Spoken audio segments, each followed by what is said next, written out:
ಕನ್ನಡ ಪತ್ರಿಕೆ 2 civil services main exam 2022.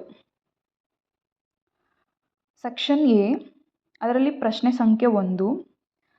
ಈ ಕೆಳಗಿನ ಪದ್ಯಗಳ ಸಂದರ್ಭವನ್ನು ಸೂಚಿಸಿ ಅವುಗಳ ಭಾವ ಮತ್ತು ಸ್ವಾರಸ್ಯವನ್ನು ಕುರಿತು ಬರೆಯಿರಿ.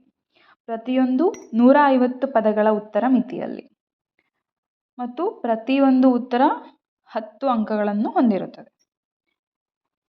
ಮೊದಲನೇ ಪದ್ಯ.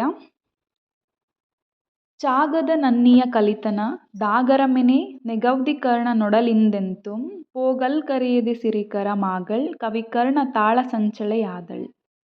ಎರಡನೇ ಪದ್ಯ. ಬೆಟ್ಟದ ಮೇಲೊಂದು ಮನೆಯ ಮಾಡಿ ಮೃಗಗಳಿಗಂಜಿದೊಡೆಂತಯ್ಯ, ಸಮುದ್ರದ ತಡಿಯಲೊಂದು ಮನೆಯ ಮಾಡಿ ನೆರೆ ತೊರೆಗಳಿಗಂಜಿದೊಡೆಂತಯ್ಯ, ಸಂತೆಯೊಳಗೊಂದು ಮನೆಯ ಮಾಡಿ ಶಬ್ದಕ್ಕೆ ನಾಚಿದೊಡೆಂತಯ್ಯ, ಚನ್ನಮಲ್ಲಿಕಾರ್ಜುನ ದೇವ ಕೇಳಯ್ಯ, ಲೋಕದೊಳಗೆ ಹುಟ್ಟಿದ ಬಳಿಕ ಸ್ತುತಿನಿಂದೆಗಳು ಬಂದರೆ ಮನದಲ್ಲಿ ಕೋಪವ ತಾಳದೆ ಸಮಾಧಾನಿಯಾಗಿರಬೇಕು. ಮೂರನೇ ಪದ್ಯ.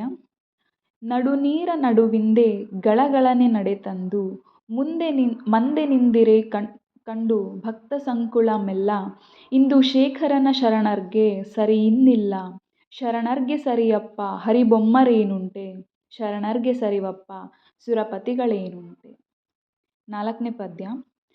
ಅರುಣ ಸಾರಥಿ ಭುವನ ಕಾರ್ಯದ ಧುರವ ಹೊರನೆ ಕೃಷ್ಣನಲ್ಲ, ನರನ ಸಾರಥಿಯಾಗನೆ ಪರಕಾರ್ಯದನುವರಿದು, ಹರನ ಸಾರಥಿ ಕಮಲ ಸಂಭವ ಸುರರ ಕಾರ್ಯಕ್ಕೊಡಗದೆ, ಸತ್ಪುರುಷರೇ ಪರಕಾರ್ಯ ನಿಷ್ಠರು ಕೋಪವೇಕಂದ. ಐದನೇ ಪದ್ಯ. ಮಾರ್ಗವಲ್ಲೆಂಬಂತೆ ತೋರ್ಪುದನ್ವರಿಗೆ ಸನ್ಮಾರ್ಗದೊಳವನಿರು ತಿಹನು ಆರ್ಗೆ, ತಿಳಿಯಬಹುದಾತ್ಮ ವಿಜ್ಞಾನಿಯಂ ತರ್ಗತನವನು ಜಿನಬಲ್ಲ. ಎರಡನೇ ಪ್ರಶ್ನೆ. ಇದರಲ್ಲಿ 3 ಉಪಪ್ರಶ್ನೆ ಇದೆ. ಒಂದನೇ ಉಪಪ್ರಶ್ನೆ. ಪಂಪ ಮತ್ತು ನಾರಣಪ್ಪ ಚಿತ್ರಿಸಿರುವ ಕರ್ಣಪಾತ್ರವು ವ್ಯವಸ್ಥೆಯ ಕರಾಳ ಮುಖಗಳನ್ನು ಅನಾವರಣಗೊಳಿಸಿದೆ. ಈ ಮಾತನ್ನು ಪರಿಶೀಲಿಸಿರಿ. 20 ಅಂಕ. ಎರಡನೇ ಉಪಪ್ರಶ್ನೆ. ಒಡ್ಡರಾಧನೆಯ ಕಥೆಗಳು ಧರ್ಮ ಪ್ರಸಾರಣೆಯನ್ನು ಉದ್ದೇಶವಾಗಿರಿಸಿಕೊಂಡರೂ ಆ ಕಾಲದ ವಸ್ತುಸ್ಥಿತಿಗೆ ಕನ್ನಡಿ ಹಿಡಿಯುತ್ತವೆ.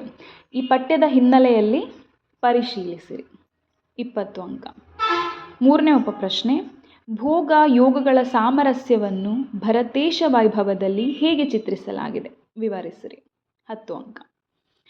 ಮೂರನೇ ಪ್ರಶ್ನೆ. ಅದರಲ್ಲೂ 3 ಉಪಪ್ರಶ್ನೆ ಇದೆ. ಒಂದನೇ ಉಪಪ್ರಶ್ನೆ.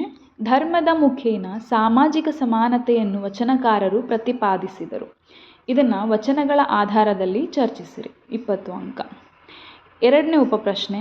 ಭಕ್ತಿ ಮತ್ತು ವೈಚಾರಿಕತೆ ಕನಕದಾಸರ ಕೃತಿಗಳಲ್ಲಿ ಹೇಗೆ ಮೈದಾಳಿದೆ ಪರಿಶೀಲಿಸಿರಿ. 20 ಅಂಕ. ಮೂರನೇ ಉಪಪ್ರಶ್ನೆ. ನಂಬಿಯಣ್ಣನ ಲೌಕಿಕ ಮತ್ತು ಆಧ್ಯಾತ್ಮಿಕ ಬದುಕಿನ ಸಾಧನೆಯನ್ನು ಹರಿಹರ ಚಿತ್ರಿಸಿದ ಬಗೆಯನ್ನು ವಿವರಿಸಿ. 10 ಅಂಕ. ನಾಲ್ಕನೇ ಪ್ರಶ್ನೆ. ಅದರಲ್ಲೂ 3 ಉಪಪ್ರಶ್ನೆ ಇದೆ. ಒಂದನೇ ಉಪಪ್ರಶ್ನೆ. ಕೆಳವರ್ಗದ ವಚನಕಾರರ ಸಂವೇದನೆ, ವಸ್ತು ವಿಷಯ ಮತ್ತು ಶೈಲಿಗಳು ಉಳಿದ ವಚನಕಾರರಿಗಿಂತ ಭಿನ್ನವಾಗಿವೆ, ಚರ್ಚಿಸಿರಿ. 20 ಅಂಕ. ಎರಡನೇ ಉಪಪ್ರಶ್ನೆ. ಪಂಪ ಮಾರ್ಗದೇಶಿಗಳ ಸಮನ್ವಯವನ್ನು ವಿಕ್ರಮಾರ್ಜುನ ವಿಜಯದಲ್ಲಿ ಸಾಧಿಸಿದ ರೀತಿಯನ್ನು ಪರಿಶೀಲಿಸಿರಿ. 20 ಅಂಕ. ಮೂರನೇ ಉಪಪ್ರಶ್ನೆ. ರೂಪಕ ಸಾಮ್ರಾಜ್ಯದ ಚಕ್ರವರ್ತಿ ಕುಮಾರವ್ಯಾಸ ಈ ಮಾತನ್ನು ಸಮರ್ಥಿಸಿರಿ. 10 ಅಂಕ. ಸೆಕ್ಷನ್ ಬಿ, ಪ್ರಶ್ನೆ ಸಂಖ್ಯೆ 5.